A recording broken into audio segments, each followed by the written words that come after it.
Assalamualaikum warahmatullahi wabarakatuh. Saya Devi Novitasari dari Fakultas Ekonomi dan Bisnis Universitas Mercu Buana.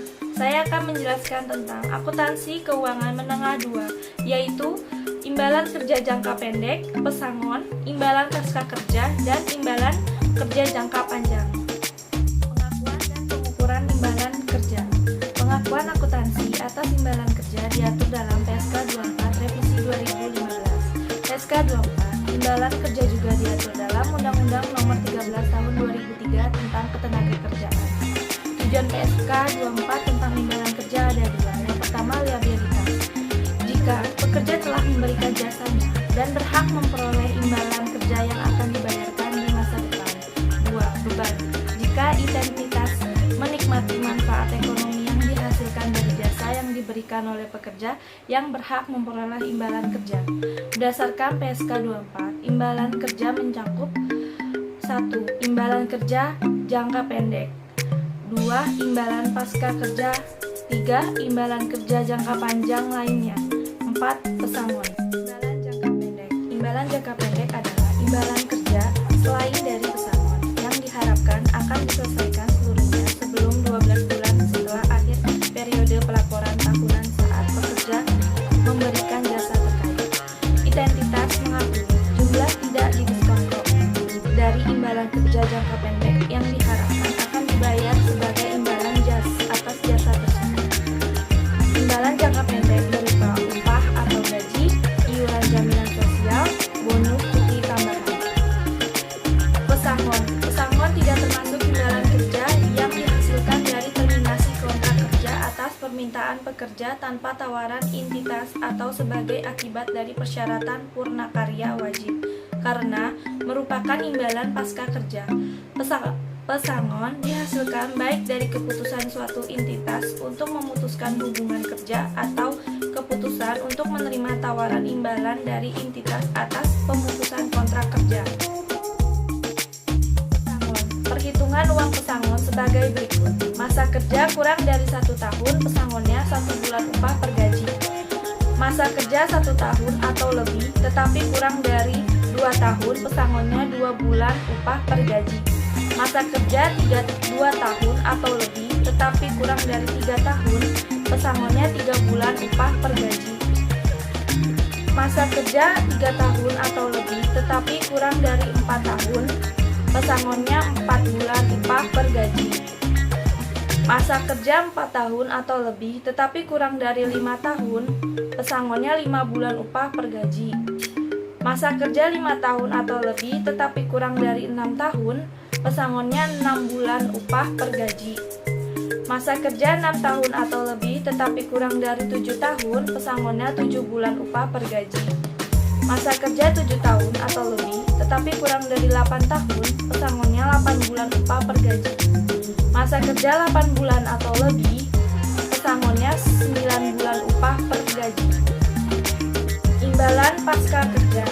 Imbalan pasca kerja adalah imbalan kerja selain pesangon dan imbalan kerja jangka pendek yang terutang setelah pekerja menyelesaikan kontrak kerja. Imbalan pasca kerja terdapat pos-pos. Yang pertama, imbalan purnakarya, yaitu pensiun dan pembayaran sekaligus atas purnakarya. 2. Imbalan pasca kerja lain, seperti asuransi jiwa pasca kerja dan fasilitas pelayanan Imbalan pasca kerja. Terdapat 2 program imbalan pasca kerja dalam PSK 24 Revisi 2015. Yang pertama, program iuran pasti adalah jumlah imbalan pasca kerja yang diterima pekerja ditentukan jumlah iuran yang dibayar entitas dan mungkin juga oleh pekerja kepada berdasarkan program imbalan pasca kerja atau perusahaan asuransi ditambah dengan hasil investasi dari iuran tersebut. 2. Program imbalan pasti. Program imbalan pasca kerja yang bukan merupakan program iuran pasti.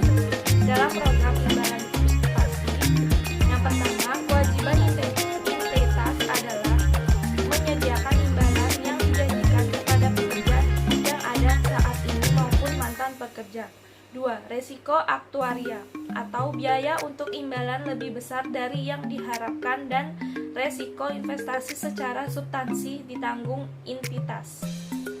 Aspek perbedaan program iuran pasti dengan program imbalan kerja ada 10. Yang pertama, manfaat pensiun bagi program iuran pasti adalah berdasarkan manfaat pensiun tergantung oleh besarnya akumulasi iuran dan pengembangannya. Ada resiko besar manfaat bagi peserta pensiun. Bagi program imbalan pasti, manfaat pensiunnya adalah ada kepastian besarnya imbalan berdasarkan rumus yang ditetapkan peraturan dana pensiun dan tidak ada resiko besar imbalan bagi peserta. Yang kedua, iuran. Bagi program iuran pasti, iuran pemberi kerja dan iuran peserta sudah pasti dan ditetapkan dalam peraturan dana pensiun. Menurut program imbalan pasti, besar iuran pemberi kerja berdasarkan aktuaris dan besar iuran peserta berdasarkan peraturan dana pensiun. Ketiga, kewajiban masa kerja lalu. Bagi program iuran pasti, tidak ada kewajiban masa kerja lalu. Bagi program imbalan pasti, diakui oleh pemberi kerja dan sepenuhnya menjadi tanggung jawab pemberi kerja. Yang keempat, resiko investasi. Bagi program iuran pasti, tanggung jawab peserta pensiun.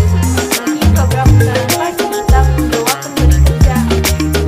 Kelima, kebijakan investasi. Bagi program iuran pasti, tanggung jawab ditetapkan oleh pendiri dan dewan pengarah. Bagi program imbalan pasti, ditetapkan oleh pendiri. Keenam, tanggung jawab ditetapkan oleh pendiri dan dewan pengarah. Bagi program imbalan pasti, tanggung jawab ditetapkan oleh pendiri dan dewan pengawas. Bagi program imbalan kerja ditetapkan oleh pendiri. Ketujuh, administrasi dana. Bagi program iuran pasti, iuran pemberi kerja maupun iuran peserta, hasil pengembangannya dibukukan untuk atas nama masing-masing peserta. Program imbalan kerja, kelompok dan berkaitan dengan aspek aktuaria. Kedelapan, laporan aktuaria. Bagi program iuran pasti, tidak diperlukan laporan aktuaris dan tidak ada biaya aktuaris. Bagi program imbalan kerja, laporan aktuaris untuk diperlukan sejak awal pembentukan dana pensiun dan dilakukan secara periodik. Laporan aktuaris digunakan untuk menghitung besar iuran dan posisi pendanaan dan terdapat biaya untuk aktuaris. Kesembilan, pembayaran manfaat bulanan. Bagi program iuran pasti, harus dialihkan ke anuitas dari perusahaan asuransi jiwa yang sesuai dengan pilihan peserta akan dikenakan pajak progresif. Bagi program imbalan kerja, dilaksanakan oleh dana pensiun atau dialihkan ke anuitas dari perusahaan asuransi jiwa dan pengalihan kelompok peserta akan dikenakan pajak progresif yang merupakan tanggung jawab pemberi kerja. Kesepuluh, hubungan pemberi kerja dengan perusahaan dengan pensiunan. Bagi program iuran pasti terputus. Bagi program imbalan kerja masih tetap terjalin. Kerja jangka panjang. Imbalan kerja jangka panjang mencakup item berikut. Jika tidak diharapkan akan diselesaikan seluruhnya sebelum 12 bulan setelah akhir periode pelaporan tahunan saat pekerja memberikan jasa terkait. Yang pertama, ketidakhadiran jangka panjang yang dibayarkan seperti cuti besar atau cuti sabbatical. Istirahat panjang ini diperuntukkan bagi tenaga kerja yang loyal bekerja selama bertahun-tahun di perusahaan yang sama. Penghargaan masa kerja atau jubili atau imbalan jasa jangka panjang lain. Penghargaan ini diberikan pada saat tenaga kerja melakukan pemutusan hubungan kerja dengan perusahaan. Imbalan cacat permanen. Pengukuran kewajiban tersebut mencerminkan kemungkinan pembayaran yang akan dilakukan oleh jangka waktu pembayaran diharapkan akan dilakukan. Bagi laba dan bonus, entitas mempunyai kewajiban konstruktif karena tidak mempunyai alternatif realistis lain kecuali membayar bonus.